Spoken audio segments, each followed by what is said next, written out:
There have always been supervillains in movies. James Bond movies alone are responsible for such winners as Dr. No, Goldfinger, Blofeld. But my own favorite isn't a Bond villain at all. It's Dr. Mabuse.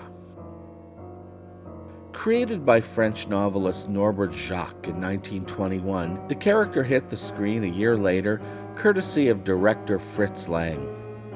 The two-part, 4.5-hour Dr. Mabuse the Gambler has often been cited for anticipating the rise of Hitler.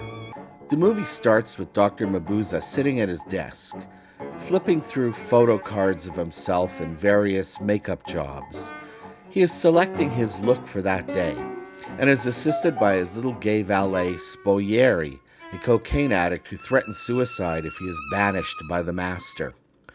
Then the plot kicks in. Mabuse has instructed his henchmen to attack a diplomatic courier on a train.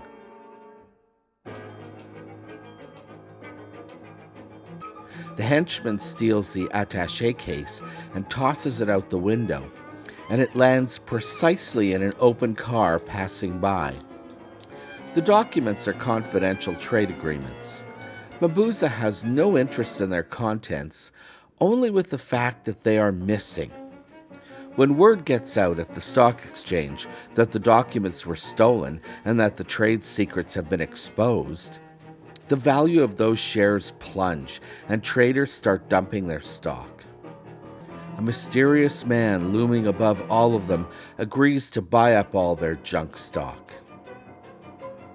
Then, once the transactions have been complete, Mabuse arranges to have the stolen documents found, intact. But too late. He now owns all their stock. As the price of shares resumes to normal, he decides to sell, making himself millions in the process. Mabuse rules by destabilizing fragile systems. He is a genius at creating distractions. Here, anxious to kill a former henchman who's been captured by the cops, he bursts into a crowded bar in disguise and riles up the crowd, urging them to march in the streets and demand that the arrested man be released. They are so drunk and easily manipulated that they surround the paddy wagon. A panicked cop explains that they have the wrong man, and he decides to placate them by showing who it is they have in the cuffs. But as soon as the henchman is revealed, he is assassinated by a gunman. Mabuse's powers extend beyond being clever. He can also exercise mind control. He can induce confusion and complacency, causing the hypnotized person to spend all their money on rigged card games. Here, a handsome young rich dude indicates that there is a pain in his brain, compelling him to fold even though he has a winning hand. When Mabuse meets a rich couple, he pretends to be a psychic, charming the wife and hypnotizing the husband into cheating in a card game. The other rich dudes are furious that he cheated, storming out and denouncing the rich man's reputation publicly. The rich man is devastated that he cheated. He doesn't even know why. Mabuse fills his head with remorse.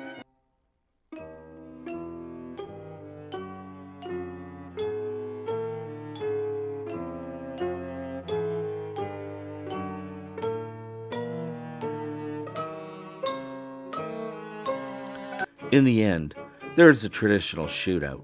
The cops surround the compound and open fire. The mobsters fire back. Mabuse takes the opportunity to escape via a secret tunnel that leads to the sewers, where he is able to find his way to his safe house. The safe house is where a group of imprisoned blind men count all of his stolen money. Mabuse finds himself trapped inside, and the blind men transform into the ghosts of those whose deaths he engineered. Does guilt get the best of a madman?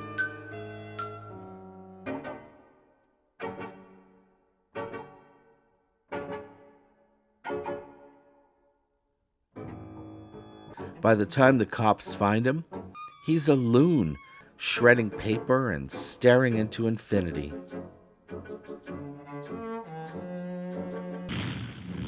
A decade later, Lang returned to the character with The Testament of Dr. Mabuse, an early sound film, and his last German film for about 25 years. We start with a fascinating sequence in which a spy dodges capture, the overwhelming sounds of industry filling the soundtrack.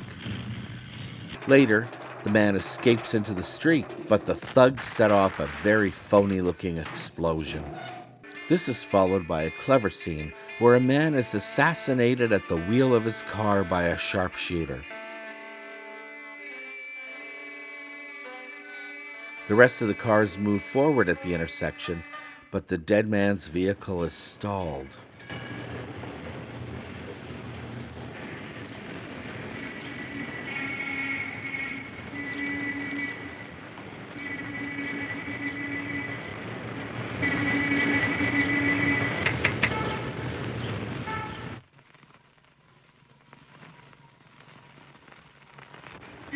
In this iteration of the story, Mabuse is an inmate at an asylum. The cops are baffled. How does Mabuse's criminal empire extend beyond his insanity? It isn't long before his personal physician starts to exhibit megalomania. Menschliches Gehirn mit Mabuses Tod aufgehört hat. Dieses Gehirn, das unsere ganze verrottete zu Untergang längst reife wird. Dieses Gehirn hätte eine Menschheit vernichtet, die selber nichts als zerstören und vernichten kennt, die nur durch Schreck und Entsetzen. Then one night at dinner, the ghost of Mabuse appears to complete the possession. Eine unbeschränkte Herrschaft des Verbrechens aufzurichten. Einen Zustand vollkommener Unsicherheit und Anarchie. Aufgebaut auf den zerstörenden Idealen einer Welt, die zum Untergang verurteilt ist. Wenn die Menschen vom Terror des Verbrechens beherrscht, von Grauen und Entsetzen toll geworden sind. Wenn das Chaos zum obersten Gesetz erhoben, dann ist die Stunde der Herrschaft des Verbrechens da.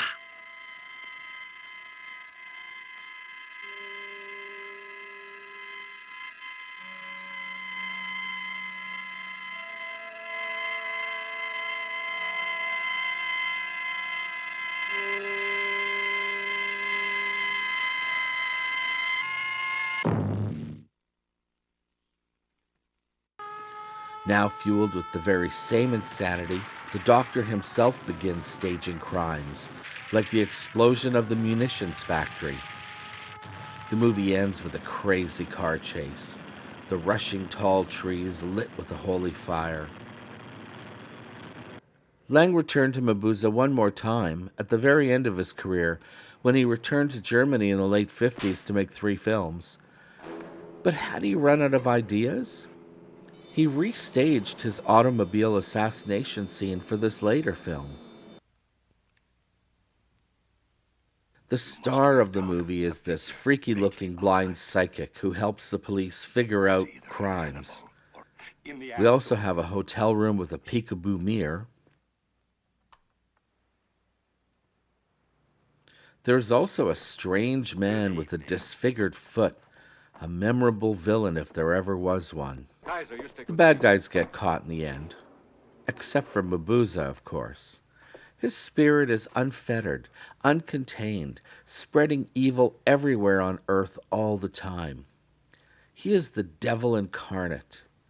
Well, thank God he doesn't actually exist. We already have enough evil people on earth.